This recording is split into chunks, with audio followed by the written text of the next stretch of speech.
The morning light came through the tall windows of Ember and Grain Café in long, pale ribbons, catching the steam that rose from espresso machines and drifting across tables dressed in dark marble and polished brass. It was the kind of establishment that understood its own importance, a place where the city's movers and deal-makers liked to be seen, where the price of a single cup of coffee amounted to what some people paid for a modest lunch.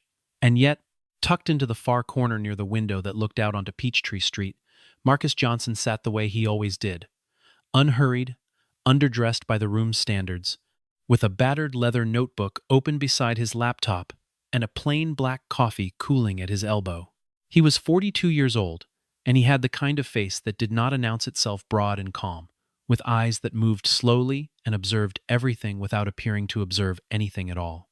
He wore a dark green Henley, clean dark jeans, and a pair of worn boots that had seen too many years to still look new. In a room full of tailored blazers and expensive watches, Marcus Johnson looked like a man who had wandered in by accident. He had not. He came here every Tuesday and Thursday morning, had done so for nearly 3 years, ever since he decided that his home office made him too comfortable and comfort made him sloppy.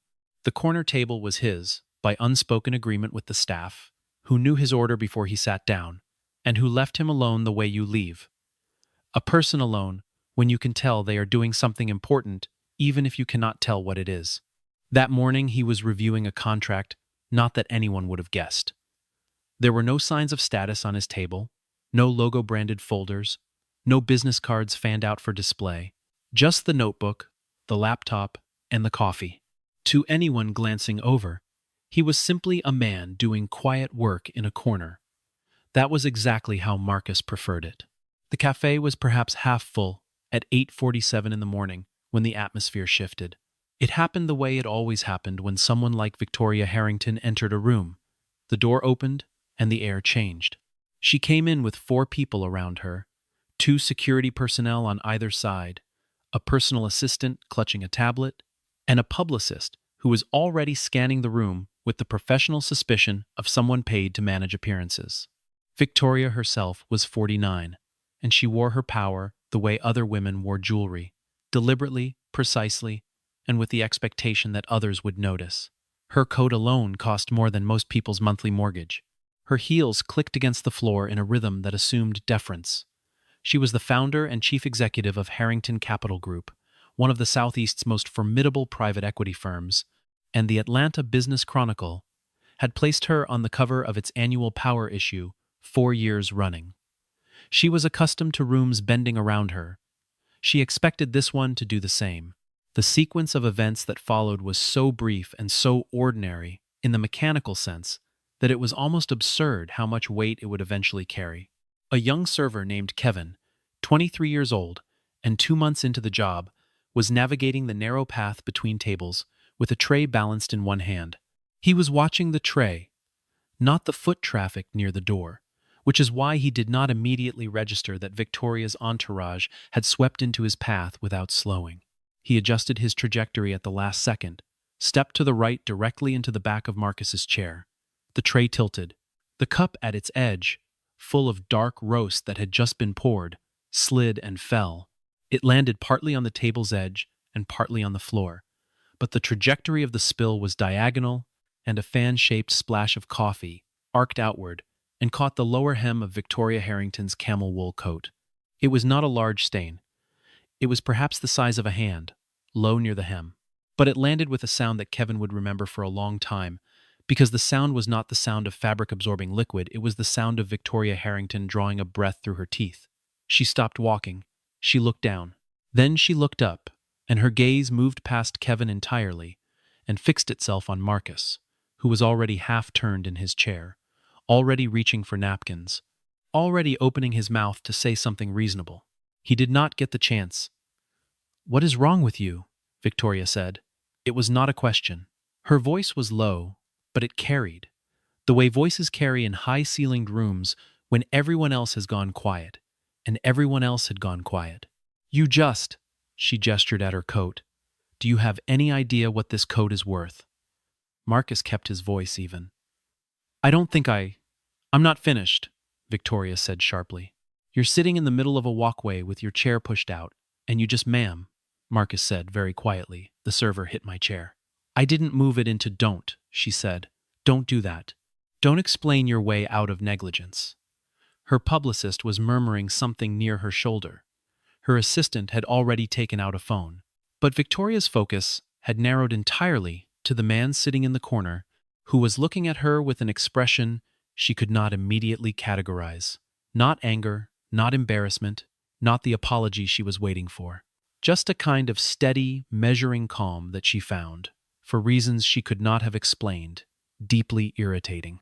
What happened next took less than 2 seconds. Victoria Harrington raised her right hand and struck Marcus Johnson across the left side of his face. It was not a slap born of pure rage so much as one born of the absolute certainty, accumulated over decades of unchallenged authority, that she could. The sound of it cut through the cafe like a crack of wood splitting. Several people flinched. Someone near the counter made a short, startled sound. A woman seated nearby physically recoiled, nearly upsetting her own cup. The publicist, who had been positioned to prevent exactly this kind of incident, had not moved quickly enough, and now stood frozen, with an expression that combined professional horror with the desperate calculus of someone already composing damage control language in their head. And then, for 3 full seconds, the room was so quiet you could hear the espresso machine hissing in the back, and the distant sound of traffic moving through the window glass, and the particular silence of 40 people holding their breath at once. Victoria straightened. She lifted her chin, the gesture automatic, the reflex of a woman who had been publicly challenged and had responded, as she had always responded, by making herself larger. That's what carelessness costs, she said.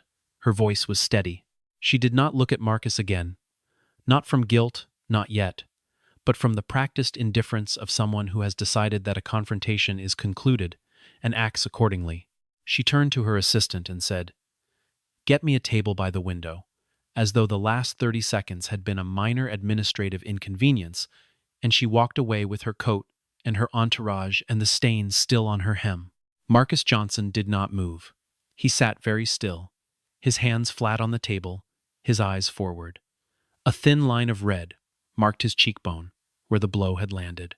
He was breathing through his nose, slowly and deliberately, in the manner of a man who has trained himself over many years not to react from the body's first impulse. He had learned that discipline in rooms far more dangerous than this one in corridors, where the wrong movement at the wrong moment cost lives, in negotiations where the first person to show anger ceded the entire field. In those years he had developed a practice of waiting for the initial surge to pass, waiting to assess what was actually required, waiting to determine the difference between what felt necessary and what was. That practice was doing its work now, even here, even with his cheeks stinging and the eyes of strangers on him from every corner of the room. Around him, people were fumbling for their phones. At least 4 devices were now raised, their screens tilted toward him like small mirrors. Kevin the server had pressed himself against the wall near the kitchen door, his face drained of color. And on the far side of the small knot of people that had briefly clustered around the entrance, Daniel Reed stood completely still. Daniel Reed was 51 years old and had been working private security for nearly 30 years. He was the kind of man who disappeared into rooms medium height, unremarkable face, gray-streaked hair, cut close, which was precisely what made him exceptional at his job. He had been Victoria Harrington's head of security for 6 years, and in those 6 years, he had seen her in every condition that power and pressure produce: triumphant, calculating, ruthless, occasionally generous in the private way that powerful people sometimes are when no one is watching. He had seen her cold and cutting in negotiations, had watched her dismantle people in boardrooms with a sentence and a look. He had managed the logistics of her security with the thoroughness his profession demanded, and he had maintained the professional distance that his profession also demanded. But he had never seen her do anything like this. The part of him that was a professional was already in motion, noting the camera phones, calculating the exposure, mentally drafting the calls that would need to be made before noon. The other part of him, the part that no professional training fully contained, the part that still carried a debt he had never been able to repay, had stopped functioning entirely the moment Marcus turned his head, and the light from the window fell across the left side of his neck. The scar ran from just below the ear to the base of the throat, pale against dark skin, raised slightly at its center, where the tissue had healed unevenly. It was perhaps 5 inches long and had the particular quality of a wound that had been very serious, treated under imperfect conditions, and carried ever since without complaint. Daniel Reed had last seen that scar 15 years ago in the back of a military field vehicle in the dark, outside a burning compound in a part of the world where no one was officially supposed to be. He had been 26 years old and bleeding from 2 places, and convinced, with the specific clarity that comes from knowing you are about to die, that he was not going to make it out. And then someone had come back through the smoke and the gunfire and pulled him out. He had seen the man's face only in fragments: firelight, darkness, motion. But he had seen the wound the man took to his neck, had pressed his own hand against it in the back of that vehicle while someone else drove, and the man told him, very calmly, to keep pressure on it and not to panic. Daniel had not known the man's full name that night. He had known only a call sign, a voice, and a wound.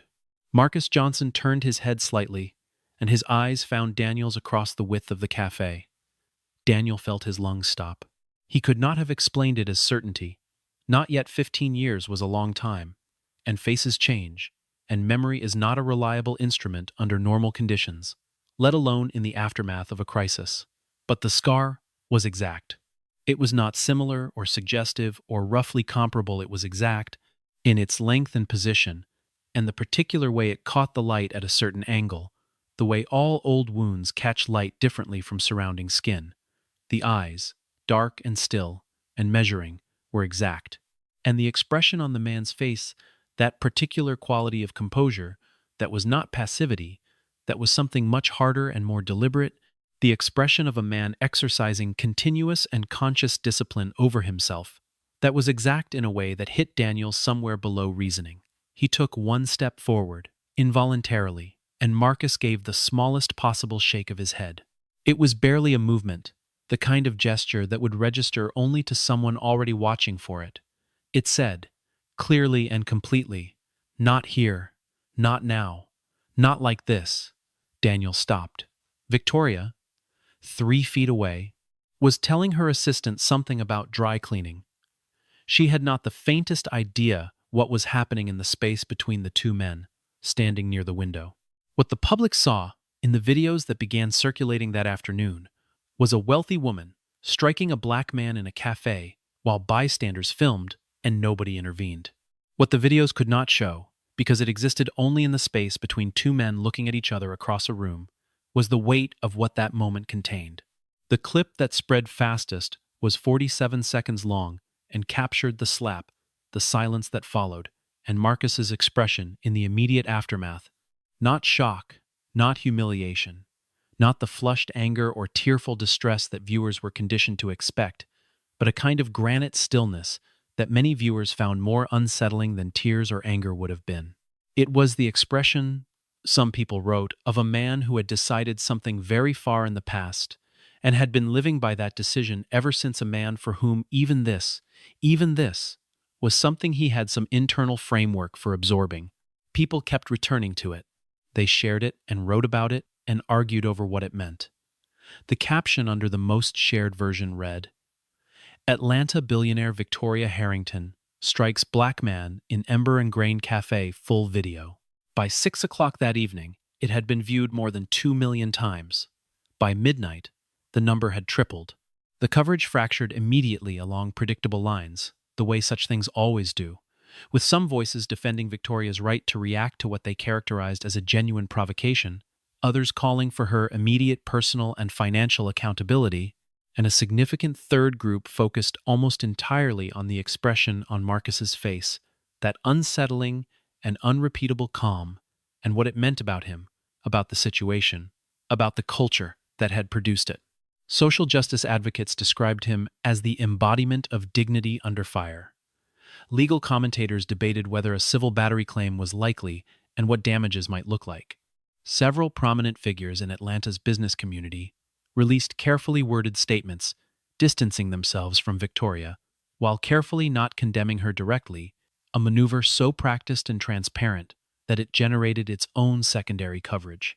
The Harrington Capital Group's media office put out a statement at 7:45 p.m.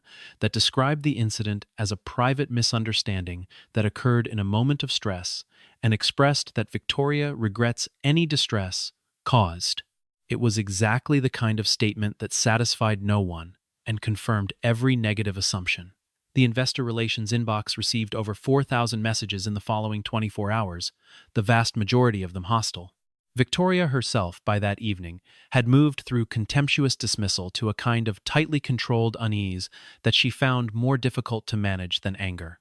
She had watched the video twice, which she considered 2 times more than it deserved, and what troubled her was not the footage itself, but the man in it. He had not said anything on camera. He had not called a lawyer in front of witnesses, or made a scene, or positioned himself for sympathy.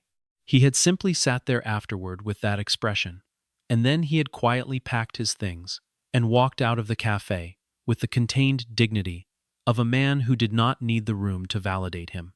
It was, Victoria thought, sitting at her desk with a glass of wine she wasn't tasting, an extremely inconvenient way to behave. She told her publicist to monitor the coverage and went to bed convinced that things would die down within 48 hours. They did not. Daniel Reed did not sleep that night. He sat in his apartment on the 14th floor of a building in Buckhead, with a glass of water he didn't drink and a manila folder he'd requested from an archive service years ago and never thrown away. The folder was not labeled. He kept it in the back of a filing cabinet behind insurance documents and lease agreements, in the way that people sometimes keep the things that matter most, hidden, ordinary, accessible only to themselves. The folder contained documents from the aftermath of what had officially been classified as a private security consulting operation in 2011, the kind of operation that appeared nowhere on public record, and that its participants were strongly encouraged to forget, or at least to never discuss in a form that could create liability. Daniel had not forgotten. He had never been able to. He opened the folder and read through the incident report for the first time in years, his eyes moving slowly over the sparse, bureaucratic language that described, in the neutral vocabulary of professional documentation, the night that had defined everything that came after for him, every career choice he had made since. Every morning he had woken up with the specific awareness that he was alive when he probably should not have been. Every glass of water he had put down without drinking, because some part of him was still in that corridor, unable to fully come back. The names were redacted in the official version, but Daniel had his own handwritten notes from the debrief, written in the slightly shaky script of a man who had not yet fully stopped trembling, and the name of the man who had re-entered the building 3 times, the man who had pulled Daniel from a collapsing corridor while wounded himself, was legible in blue ink at the top of the second page. Marcus J., the notes read, because that was all Daniel had known to write. He had tried, in the years that followed, to find out more. The circles he'd moved in after leaving that line of work were not the circles in which Marcus had apparently chosen to exist, and the man had no visible public footprint until now. He went to see Victoria the following morning, requesting 10 minutes alone before her day's first meeting. She received him in her office on the 28th floor with the slightly impatient air of a woman doing a favor. Daniel sat across from her desk and told her what he knew. He did not dramatize it.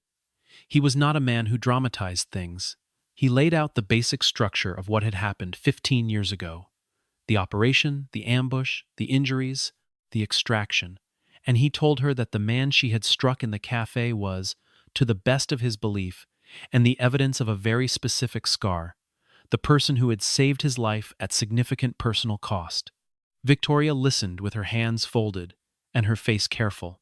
When he finished, she was quiet for a moment and then said, Daniel, I appreciate you telling me this, but you haven't seen this man in 15 years. Scars can look similar. Daniel placed the folder on her desk. Inside were the incident report, 3 photographs from the scene taken by a colleague in the immediate aftermath, and a statement from another operative who had been present. He pointed to the photograph of the man being treated for a neck wound in the back of the vehicle.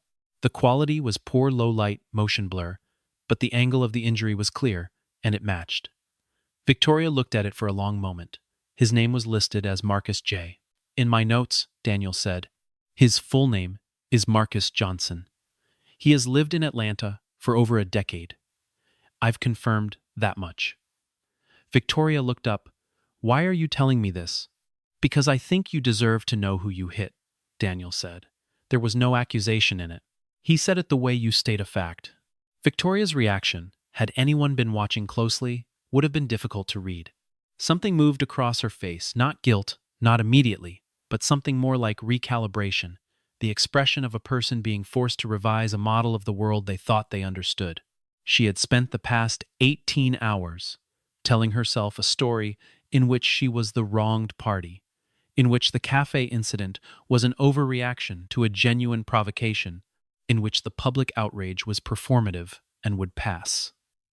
The story was not compatible with what Daniel had just told her. She dismissed him politely and spent the next hour at her desk not working, which was unusual enough that her assistant knocked twice to check on her. Daniel, for his part, did not stop with what he'd already found. He was a thorough man by nature and profession, and now that he knew who Marcus Johnson was, his professional habits would not permit him to stop at the surface. He spent 2 days making careful inquiries through channels he'd maintained over the years. Former colleagues, industry contacts, a former federal contractor who now worked in compliance consulting and owed Daniel a favor from a decade back. What he discovered in those 2 days rearranged his understanding of the situation more completely than anything that had come before. Marcus Johnson was the founder and principal owner of Sentinel Group LLC, a private security firm that had been quietly operating in the Atlanta metropolitan area for 11 years. The company had been built methodically and without fanfare, beginning with a single government contract for facility security and expanding over the following decade into executive protection, intelligence consulting, and risk assessment for both public and private clients.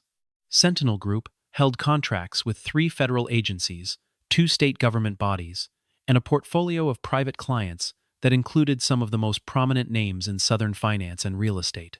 The firm employed over 340 people. Its annual revenue, based on public filings and Daniel's informed estimates, was somewhere between $180 and $220 million. Marcus Johnson, the man in the green Henley, sitting at the corner table with a battered notebook and a cooling cup of coffee, was worth somewhere north of $300 million and had never once appeared in a business publication, never given an interview, never attended an industry conference as a named participant. Daniel sat with this information for a full day before deciding what to do with it. He made no calls that day, answered the minimum number of emails required to keep his calendar intact, and spent the rest of the time thinking. He had been in situations before, where knowing the right thing to do and doing it were separated by something harder to name than courage. This was not one of those situations. He knew what needed to happen. He simply needed to decide how to make it happen without making it worse. Then he went back to Victoria and told her. She listened this time with a different quality of attention, the focused, almost frightened concentration of someone watching the ground shift under their feet. He doesn't have a public profile, Daniel said. No interviews, no profiles, no social presence. He doesn't do public, he just runs the company. Victoria said nothing. The contract his firm holds with the Department of Homeland Security alone is worth $47 million, Daniel added. Renewable, annually. More silence. He also, Daniel said, pulling out one more document, funds a nonprofit that provides college scholarships for children of first responders killed in the line of duty. 46 scholarships awarded in the past 5 years. He doesn't put his name on it. It's listed under a foundation with a generic name. Victoria looked at the document. Then she looked out her window at the Atlanta skyline. When she finally spoke, her voice was quieter than Daniel had heard it in 6 years of working for her. Why doesn't he want anyone to know? Daniel considered this. I think, he said slowly, that's just who he is. The crisis at Harrington Capital in the days that followed was, by the metrics of such things, substantial. 2 institutional investors formally requested a conversation about reputational risk management. A major retail partner paused contract renewal discussions, citing the need to assess the current public environment surrounding the brand. 3 members of the board of directors called for an emergency meeting, which Victoria agreed to while maintaining, at least outwardly, the posture of a woman who considered the situation manageable. It was not manageable. The video had not gone away.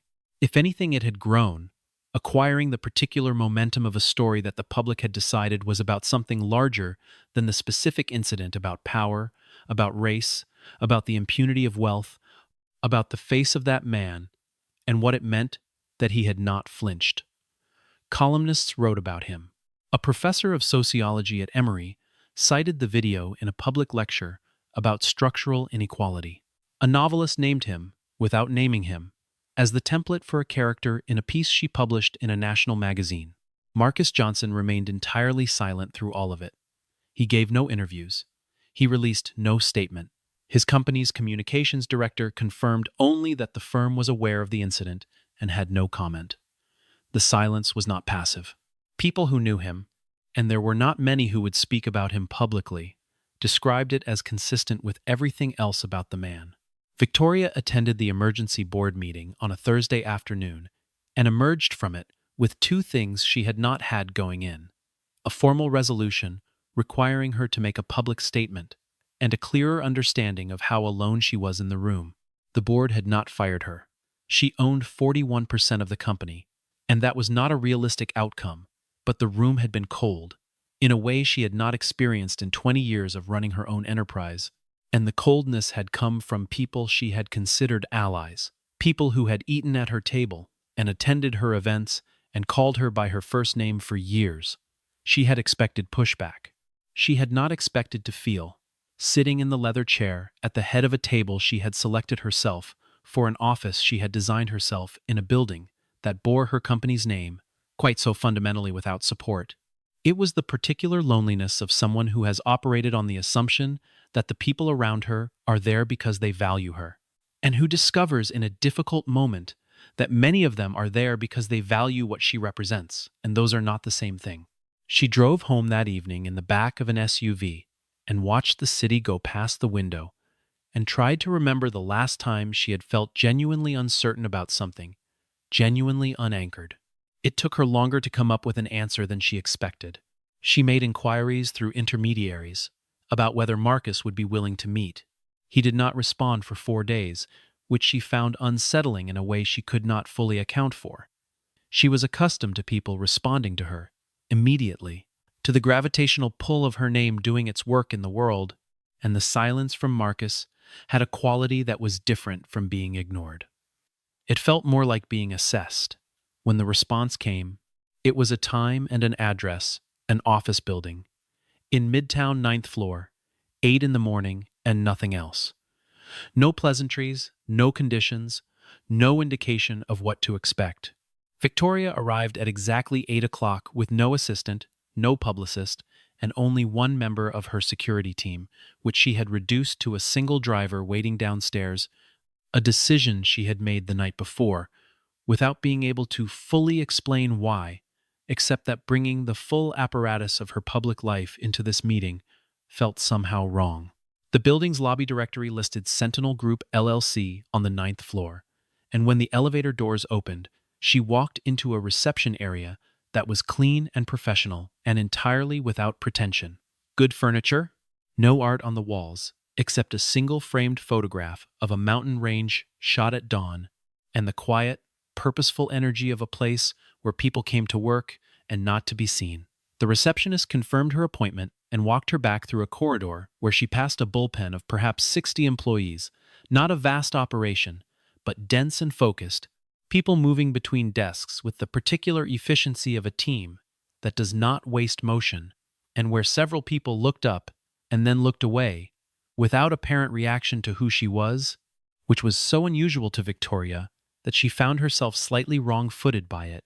At the end of the corridor was a corner office with glass walls, and through the glass she could see Marcus Johnson standing at a window looking out at the city, still in the unhurried posture that she had last seen in the café, that quality of stillness that seemed to come from somewhere deeper than habit. He turned when she entered and nodded toward the chairs across from his desk. She sat, He sat. For a moment, neither of them said anything. And in that moment, Victoria noticed, with a clarity she had not expected, that she was not the most powerful person in the room. She had not felt that way in a very long time, and the sensation was disorienting in a way that had nothing to do with wealth or position. It had to do with something she did not yet have a precise name for. Marcus looked at her. His expression was not hostile. It was also not warm. It was simply present, in the manner of a man who had learned to conserve his energy for things that mattered. Victoria said, "I owe you an apology." The words came out measured and deliberate, and she felt, as she said them, the particular discomfort of a person who has not said them very often. Marcus waited. "What I did was wrong," she continued. "I reacted without thinking, without listening, and I made assumptions that She paused. "That I should examine." Marcus was quiet for several seconds.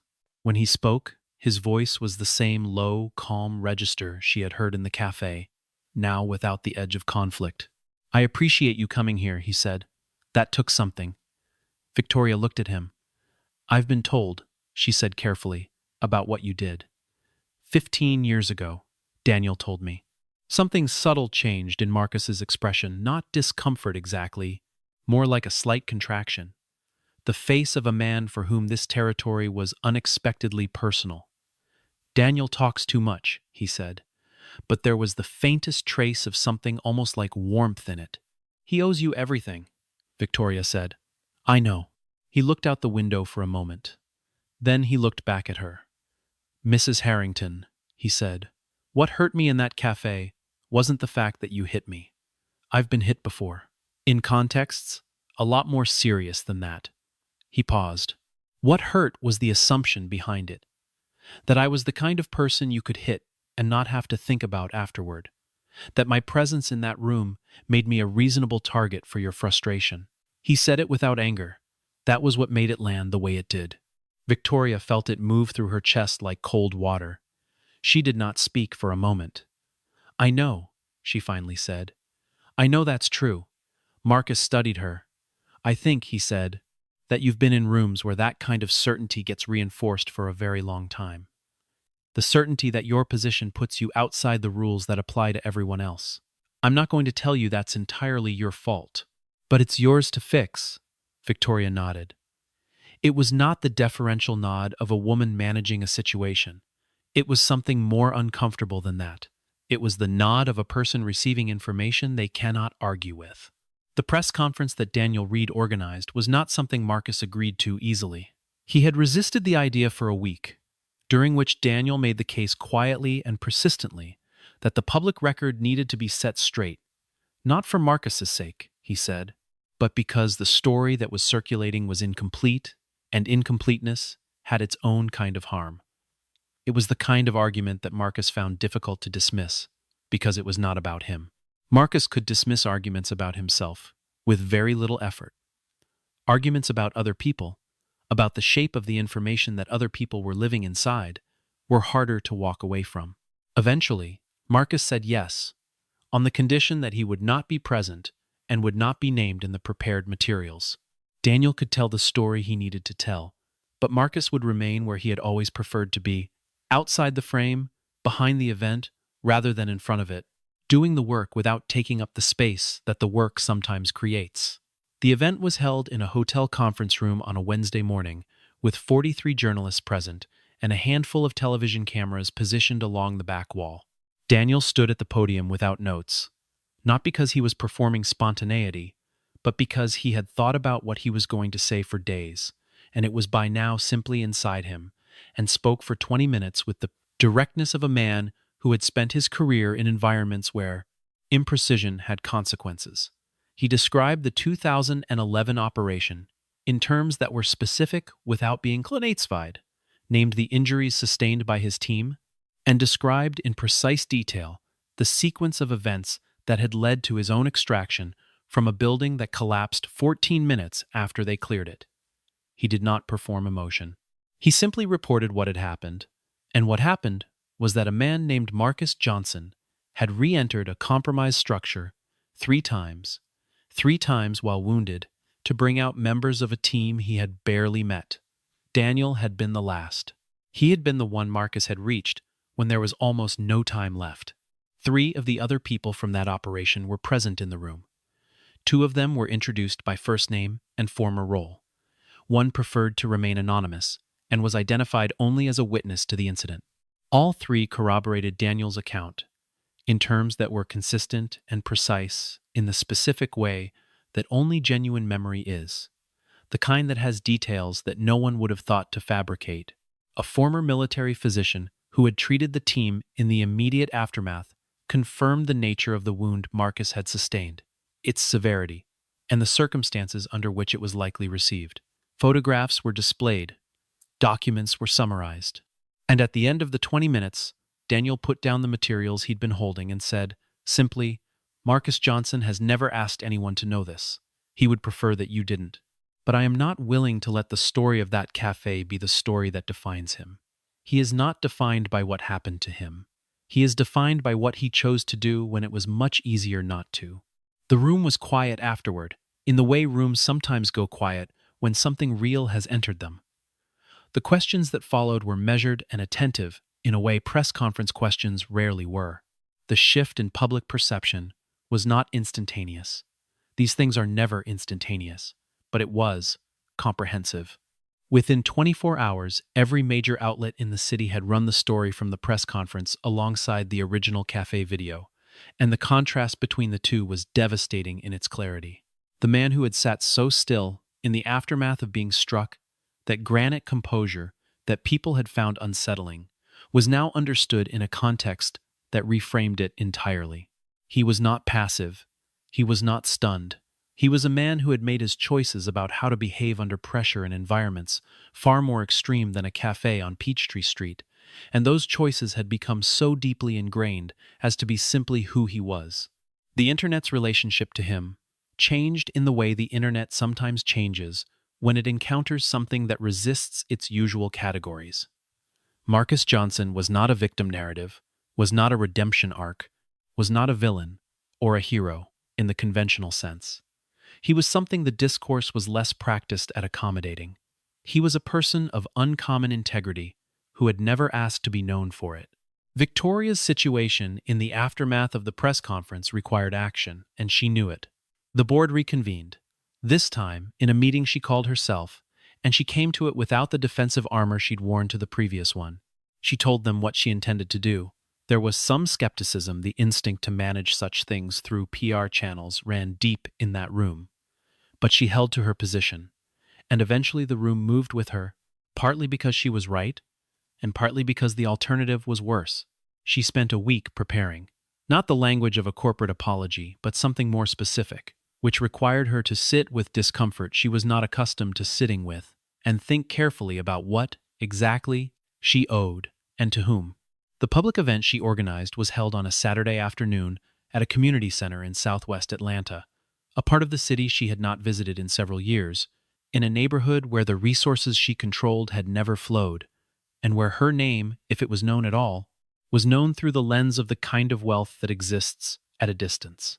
She had made a donation substantial, unrestricted, with no naming rights and no press release to the center's after-school programs, its tutoring initiative, and its job readiness workshop for young adults, and she had made it 3 days before the event and asked that it not be disclosed until she disclosed it herself, which was a small but deliberate choice about the order in which actions and words were presented. The crowd that gathered was mixed and skeptical, in the manner of people who have been told too many times that a public figure was sorry for something and have learned to wait and watch. Victoria stood before them without a teleprompter or a prepared statement, and said what she had come to say. She had struck a man who did not deserve it, and told herself it was justified, and spent a week being proven wrong in every direction. She had made an assumption about who he was, based on what he looked like, and that assumption was not a lapse of judgment in a single moment. It was the result of a habit of mind she had cultivated, probably, without ever naming it, over the course of a lifetime. She was sorry. Not in the language of crisis management, not in the careful hedged phrasing of attorneys and publicists, but in the language of a person who had looked at something in herself and not liked what she found there and was saying so plainly in front of people who had every reason not to believe her. The crowd was quiet. A few people applauded, cautiously. A woman in the third row was crying, and Victoria could not tell, and did not try to determine whether it was for the right reasons or the wrong ones. It didn't matter. She was not there to manage the response. Marcus was not at the event. He had known about it and had chosen not to attend, which was consistent with everything about him. He had, however, sent a single handwritten note that Victoria's assistant had delivered to her the morning of the event. It said, "I accept your apology. What you do with what comes after this is yours." MJ Victoria had read it twice, and then folded it and put it in her coat pocket and carried it with her to the podium. She did not mention it, but she touched it once, through the fabric, before she began speaking. Daniel Reed was at the event. He stood near the back, as he always stood, observing. Afterward, a journalist who had been covering the story for one of the local papers found him in the parking lot and asked whether he regretted speaking publicly about something Marcus had clearly wanted kept private. Daniel thought about it for a moment in the way he thought about most things. Carefully, without hurry. Then he said, "Marcus spent 15 years making sure the right people were safe, and never asking for any recognition for it. Someone needed to make sure the record was accurate. I don't regret it. He can be annoyed with me if he wants." He said it with the trace of a smile, and the journalist caught it, and it made it into the article, and people responded to it the way they respond to things that feel genuinely human in the middle of a story that has been almost entirely about image. Marcus did not see the article. He had, by then, returned to his routine. On the following Tuesday morning, he drove to Ember and Grain Café on Peachtree Street, parked 2 blocks away, because parking close felt like an indulgence he had never been able to justify, and walked through the front door at 8:41 in the morning, with his laptop bag over one shoulder and his battered notebook tucked under his arm. The café was the same as it had always been, the tall windows letting in that familiar pale morning light, the marble tables, the warm smell of espresso, and something baking in the back, the same low murmur of people settling into their mornings. Several people looked up when he entered. He noticed but did not acknowledge it. He was not performing modesty. He simply did not feel that the attention required a response. He walked to the corner table, his corner table, and settled into the chair with the ease of a person returning to a place they have never truly left, and opened his laptop and took out his battered notebook and found his page. Kevin, the server, appeared at his elbow within 2 minutes. Kevin was still young and still slightly overwhelmed by the world in the way 23-year-olds tend to be when they are paying close attention to it. But he carried himself differently around Marcus now, with a careful respect that Marcus recognized and appreciated and did not comment on, because commenting on it would have made it something other than what it was. "Same as always?" Kevin asked. "Same as always," Marcus said. He worked for 3 hours without disturbance. At some point, the light through the window changed from the thin gold of early morning to the broader white of mid-morning, and the cafe filled and thinned and filled again with the rhythms of a city moving through its business, and Marcus moved with it and against it and mostly parallel to it, the way he always had. What Marcus Johnson had that very few people in that city possessed was the particular kind of freedom that comes from having decided, early and irrevocably, what mattered and what didn't. He had accumulated wealth because he was good at something and had worked at it without distraction. He had kept the wealth quiet because wealth was not what he had worked for. He had walked out of a burning building 3 times for the same reason he had sat still in the aftermath of a slap from a billionaire. Not because he was performing virtue or indifferent to pain, but because the choices he made under pressure were the truest expression of who he was, and he had made those choices so many times that they no longer required deliberation. They were simply him. The scar on his neck was the oldest of his choices, the one made at 27 in the dark, and the smoke, when it would have been entirely reasonable to leave and save himself, and he had decided instead to go back.